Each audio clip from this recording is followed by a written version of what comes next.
আমার এই ফটোটার ব্যাকগ্রাউন্ড কিন্তু একেবারে এখানে ব্লার হয়ে গেছে। আপনি চাইলে আপনার ফটোটার ব্যাকগ্রাউন্ড কিন্তু এইভাবেই ব্লার করতে পারবেন এক ক্লিকে।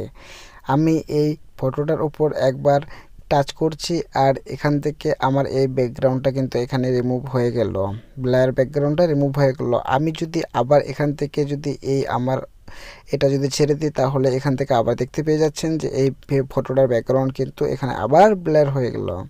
তো এইভাবেই আপনারাও আপনাদের ফটোগুলোর ব্যাকগ্রাউন্ড স্মুথভাবে একদম এইচডি কোয়ালিটিতে আপনারা কিভাবে ব্লার করতে পারবেন সেটাও আমি এখানে দেখাবো আপনাদের। আর কোন অ্যাপ্লিকেশনের দ্বারা আপনারা এই ফটোটার ব্যাকগ্রাউন্ড ব্লার করতে পারবেন সেটাও আমি আপনাদের বলে দেব এই ভিডিওটার মাধ্যমে।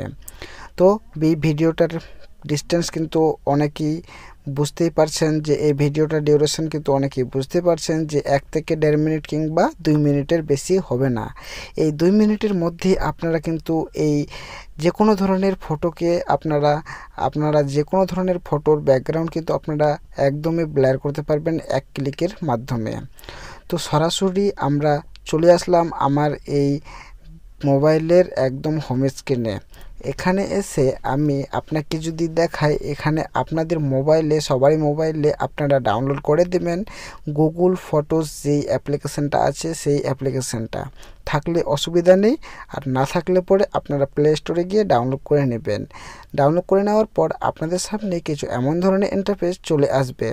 এখানে আসার পর আপনারা যেই ফটোটার ব্যাকগ্রাউন্ড আপনারা রিমুভ করতে যেই ফটোটার ব্যাকগ্রাউন্ড আপনারা ব্লার করতে চান সেই ফটোটাকে আপনারা এখান থেকে সিলেক্ট করে নেবেন। আমি এই ফটোটাকে সিলেক্ট করে নিলাম।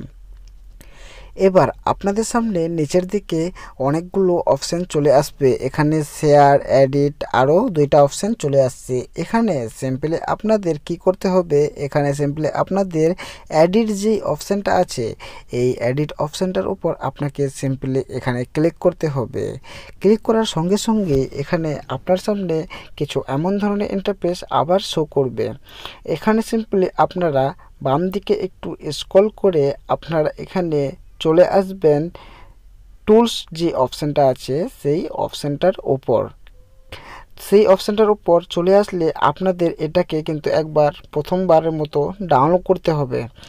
এই অপশানটাকে ডাউনলোড করতে হবে। আমি যেহেতু ডাউনলোড করে রেখেছি বলে আমার এখানে ব্লার, আনব্লার আর এখানে এরেজ লেখাটা আসছে। তো এখানে সিম্পলি আমি প্রথম যে অপশানটা আছে ব্লার, সেই ব্লার অপশানটাতে ক্লিক করলাম। একেবারেই কিন্তু আমার এই ফটোটার ব্যাকগ্রাউন্ড কিন্তু একেবারেই ব্লার হয়ে গেছে অলরেডি।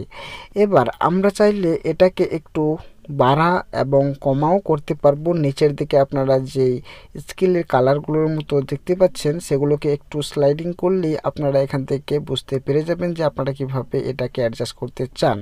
আমি এখানে 28 রেখেছি, আপনারা চাইলে এখানে 30 কিংবা 28 এরকমই রাখতে পারেন। সেটা আপনার সুবিধা মতো আপনি আপনার ব্যাকগ্রাউন্ড কিভাবে ব্লার করতে চান সেটা অনুযায়ী আপনি করে রাখতে পারেন। এই ভিডিওটার মাধ্যমে আমরা শিখে নিলাম যে আমরা যে কোনো ধরনের ফটোকে গুগল ফটো অ্যাপ্লিকেশনটার মধ্যে গিয়ে আমরা এডিট করে ছোটোখাটো কিছু এডিট করে আমরা ব্যাকগ্রাউন্ড রিমুভ অথবা ব্যাকগ্রাউন্ড আমরা ব্লার করতে পারবো। তো আপনাদের যদি এই ভিডিওটা দেখে একটুও যদি উপকার মনে হয়ে থাকে তাহলে আপনারা এই ভিডিওটিকে একটি লাইক করে আপনার মতামত আমার এই ভিডিওর কমেন্ট সেকশনে গিয়ে আপনি আমাকে জানাতে পারেন। আর এই চ্যানেলে যদি প্রথমবারের মতো হয়ে থাকেন তাহলে আপনি এই চ্যানেলটাকে অবশ্যই সাবস্ক্রাইব করে রাখবেন। তাতে আপনারও লাভ হবে, আমারও লাভ হবে। তো যাই হোক, আমি যতক্ষণ পর্যন্ত অন্য কোনো ভিডিও না নিয়ে আসি ততক্ষণ পর্যন্ত আপনি আপনার পরিবারকে সুস্থ রাখবেন, ভালো থাকবেন আর ভালো রাখবেন। ধন্যবাদ।